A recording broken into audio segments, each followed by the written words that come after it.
Hello, welcome to Computer Tech and More. Today we're going to be taking a look at a very interesting looking keyboard. I believe its name's the E-Yooso. It is the Z13 mechanical keyboard. And so it's got switch plunger, supported gaming lighting, different lighting effects, keyboard E, USB-C. Most of the print on the back is in Chinese, however it says ergonomic design and keys. Let's see. It should be hot swappable, and this is basic layout. Let's go ahead and open it up. Okay, it just comes in bubble wrap, and while I'm opening this up, this is a $35 keyboard, so that is one of the less expensive keyboards I've taken a look at so far. And in the box, we got a very basic looking cable. That is a very long USB, head. An extra space bar, and looks like we got some extra keycaps in here. Keycaps, the keycap puller, and maybe an extra switch. It's got like this box style switch, 3 prongs on the bottom, and an extra escape key. Alright, let's unwrap the keyboard. Well, I just want to say all the information in the user manual is in Chinese, so your mileage may vary. As for the keyboard itself, it is sort of like a 96% keyboard, except actually perhaps even more compact. So recently I also took a look at the Newfie 96, and so this does get you a number pad, but, well, let me bring it out. Here, like, there's a 96% keyboard. Sorry about the terrible lighting.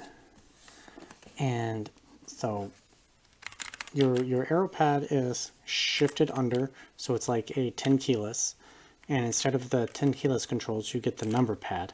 So you're completely missing, like, well, there's the number, so you'd have to press that, insert, delete, end, page up, where's page down?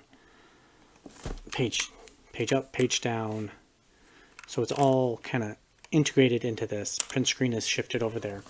So it just makes it much more compact than kind of otherwise for a similar having a number pad over there. And I guess it's kind of up to you if you like that extra compact functionality. But overall, to me, this looks like it's more or less the same size as maybe a 10 keyless or a 75%. It looks like it would be very close, perhaps even in between those two sizes. Let's do a quick listen.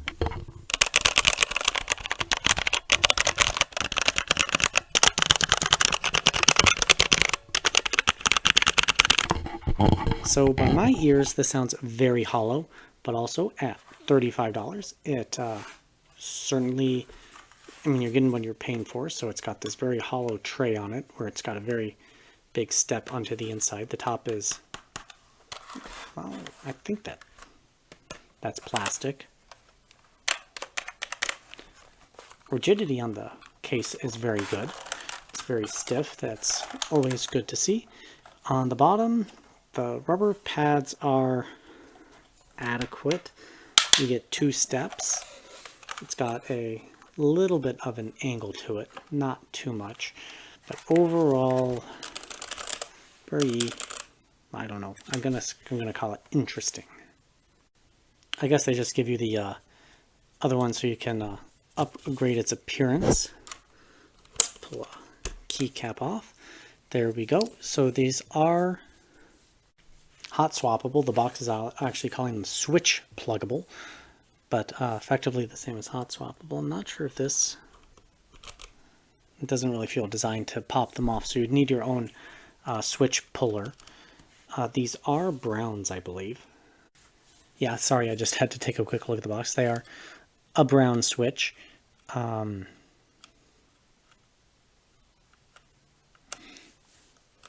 don't know, it feels okay. Sorry, I was quiet there. I was feeling the keycap. They are shine-through keycaps, which is good. The material, however, is not listed, and I would suspect, based on how it feels, that they are ABS. They are not PBT. So you may, if you do decide to get this keyboard, you can always switch out the keycaps to something else that you like. There we go. And while we're on the topic of keycaps, so they are a little bit hard to see. I'm going to try to catch the lighting. So you can see the secondary functionality actually imprinted on it where applicable. Let's pull one of those off.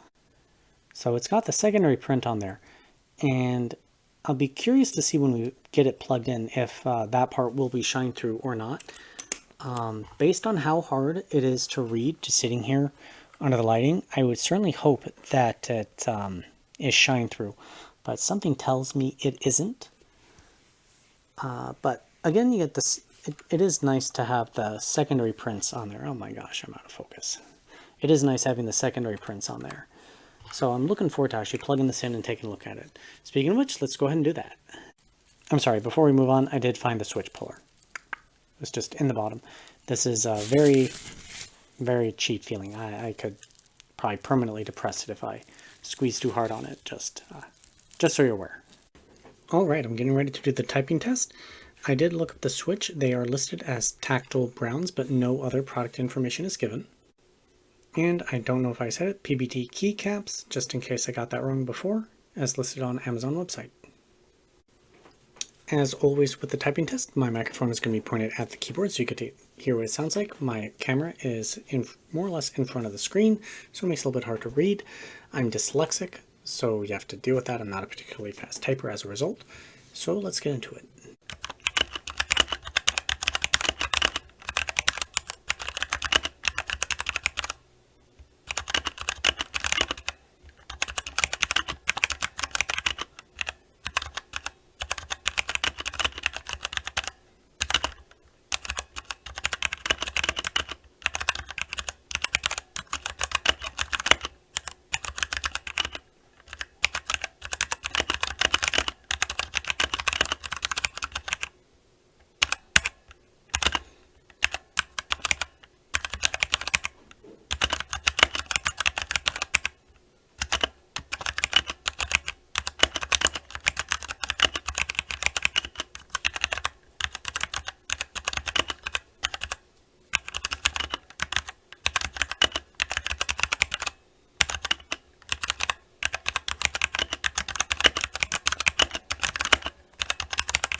All right, so 54 words per minute seems about my normal average. Maybe slightly above my normal average. Well, I'm going to apologize. Seizure warning. The lights are flickering according to a timer. That being said, in person, it does not flicker. You are stuck with this one RGB look. To change your appearance, push Fn, and you go to cycle through a bunch of different options. Now, in theory, you're supposed to be able to customize it. However, for the life of me, I could not figure out how to do it. So I just left it on 6, and it gets full illumination, but it has names for each of the different modes. So you can kind of pick and choose whatever you like with it. The yellow color is just fine and dandy. I just finished doing the typing test. It felt okay. However, the keyboard is a bit hollow sounding. So that is just something you have to deal with when buying a keyboard of this price. So at $35, a lot can be forgiven about this keyboard, and it's up to you to determine if, well, that's kind of acceptable for how much it costs. I can't decide that for you. What I can do is lay it against other keyboards that I have. So let's go ahead and do that. So right here is my drop shift. It weighs a lot more than this one. And let's just take a quick look at how they compare in size. Get my zoom going. There we go. And there it is. So it is basically a whole row of keys smaller, lining up the edge to the edge. Mind, the drop shift does have a little bit of extra material on the sides, so if we're to line up the keys to the keys, you're still looking at almost a full row of keys off to the side. So you do get that nice compact appearance with this one. Typing on it felt just fine in terms of how thick the keyboard was, so that is a good bonus. In terms of the height of the lip, so this area, I'm talking about this, where before the keys start. This one is a little bit taller, and it just kind of butts up right against the end, as opposed to like the drop shift. I know it's a little bit off camera. You got a little bit of material there. So I don't know if that is a factor that you care about, but I might as well talk about it. And the last consideration for this keyboard is the fact that, well, it does have a number pad right here, similar to the drop shift. I'm going to bring that up. You are required to do more of the layers. So for example, to turn on the number pad, I can't just, oh, well, it is a dedicated button. What am I talking about? So the number pad does have that dedicated button, but to turn off, then you got arrow keys going on in it, and it does have secondary buttons that are actually printed on it that are near on impossible to see that we talked about earlier. And unfortunately, they aren't illuminated at all, making them pretty much impossible to read altogether. So that is a little bit disappointing on this keyboard.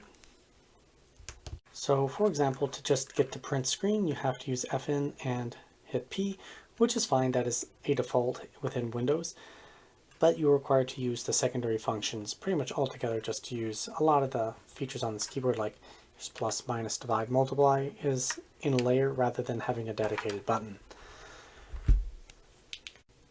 This is the Amazon product page. I found no professional reviews of this keyboard. Now for $35, if you're looking for an inexpensive keyboard that has a number pad, this may not be a bad pick for you, especially since the switches can be replaced. My typing experience on it was just fine and dandy. However, the tactile feel of the switches is, well, it's not great. They're a little bit mush, in my opinion.